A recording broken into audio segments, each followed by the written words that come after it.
Halo para pendengar Radio Taiwan Internasional, siaran dalam bahasa Indonesia semuanya dimanapun Anda berada. Apa kabarnya? Kembali lagi ya bersama saya nih Aditya dengan acara Tahukah Anda ya di setiap hari Sabtu. Yang mana seperti biasanya nih ya selama 5 menit Aditya pun bakal berbagi nih berbagai berita ataupun informasi ataupun juga fakta-fakta unik dan juga yang menarik ya, baik itu yang ada di Taiwan, di Indonesia ataupun yang ada di mancanegara nih ya teman-teman. Dan untuk acara Tahukah Anda pekan ini ya Aditya pun bakal membahas nih terkait sebuah kebijakan yang sangat menarik ya dan juga sangat positif, terutama bagi Anda nih ya keluarga muda yang mungkin aja nih saat ini sedang merencanakan kehadiran anggota keluarga yang baru. Iya, apakah Anda? Nah, jadi seperti yang kita ketahui nih ya teman-teman ya, rendahnya angka kelahiran itu adalah masalah besar yang tengah dihadapi oleh banyak negara ataupun kawasan termasuk Taiwan nih teman-teman. Dan di Kabupaten Miaoli ya situasinya tuh semakin memprihatinkan nih teman-teman. Dan menurut data Kementerian Dalam Negeri Taiwan ya, angka kelahiran kasarnya nih ya di Miaoli sana pada tahun 2023 itu hanya mencapai 34,29 per seribu ya, merupakan peringkat ke-21 nih secara nasional nih teman-teman ya. Jadi rendahnya angka kelahiran ini itu nggak hanya berdampak pada populasi, tapi juga ekonomi dan juga struktur sosial di kemudian hari ini teman-teman. Dan untuk menghadapi tantangan ini, otomatis nih ya, pemerintah Kabupaten Miaoli itu nggak diam-diam aja ya, intinya nggak tinggal diam. Mereka pun menggandeng pemerintah kota dan juga desa ya untuk meluncurkan yang namanya kebijakan yang berfokus pada peningkatan kesejahteraan termasuk subsidi kelahiran yang menggiurkan itu teman-teman. Jadi gimana nih mekanismenya ya? Jadi di tingkat kabupaten ya pemerintah itu menyediakan subsidi sebesar 20.000 dolar Taiwan untuk setiap bayi yang lahir ya.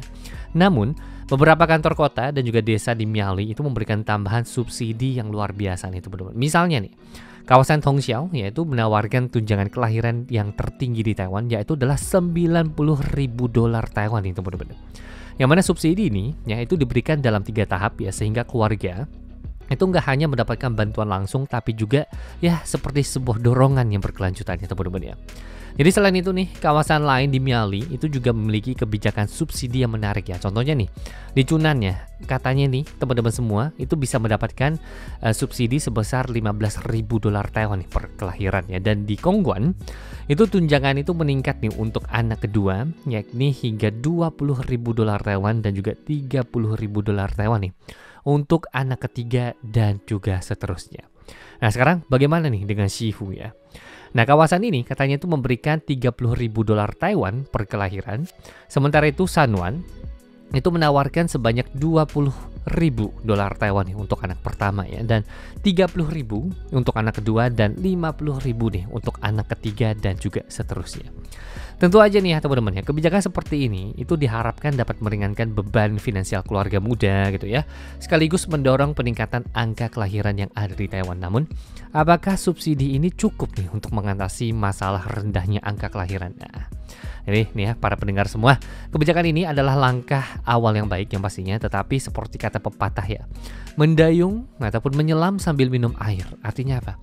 Kebijakan subsidi itu perlu diiringi nih dengan langkah yang lain ya, seperti memperbaiki akses layanan kesehatan, kemudian juga memperpanjang cuti melahirkan, ataupun ya memberikan insentif tambahan gitu ya bagi keluarga-keluarga yang mungkin nih memiliki lebih dari 2 anak ya, karena untuk membesarkan anak itu tekanannya ya itu sangat besar sekali, maka dari itu mungkin bisa kasih insentif tambahan nih untuk keluarga khususnya memiliki lebih dari 2 anak ya teman-teman ya. Nah para pendengar sekalian, apa nih pendapat teman-teman semua tentang kebijakan subsidi kelahiran yang ada di Miaoli ini? Apakah menurut teman-teman semua langkah ini cukup efektif nih ya untuk menanggulangi yang namanya masalah angka kelahiran terendah ya yang ada di Taiwan ini, ataupun mungkin teman-teman punya ide yang lain nih yang mungkin aja bisa diterapkan ya, ataupun mungkin bisa dipelajari nih oleh pemerintah Taiwan nih terkait gimana sih cara menaikkan angka kelahiran yang ada di Taiwan gitu. Dan kalau Kak Aditya sih emang penasaran nih, pengen mendengarkan ya pendapat ataupun mungkin ya saran teman-teman semua terkait ya gimana sih caranya untuk menaikkannya gitu ya teman-teman. Oke deh, di karena masalah waktu nih ya teman-teman ya, terima kasih nih udah mendengarkan acara Tahukah Anda di pekan kali ini ya, merupakan yang pertama di tahun 2025. Jangan lupa nih untuk selalu stay tune yang pastinya ya di acara Tahukah Anda setiap hari Sabtu. Untuk apa? Ya untuk informasi menarik dan inspiratif lainnya. Oke deh, sampai jumpa semua. Bye-bye.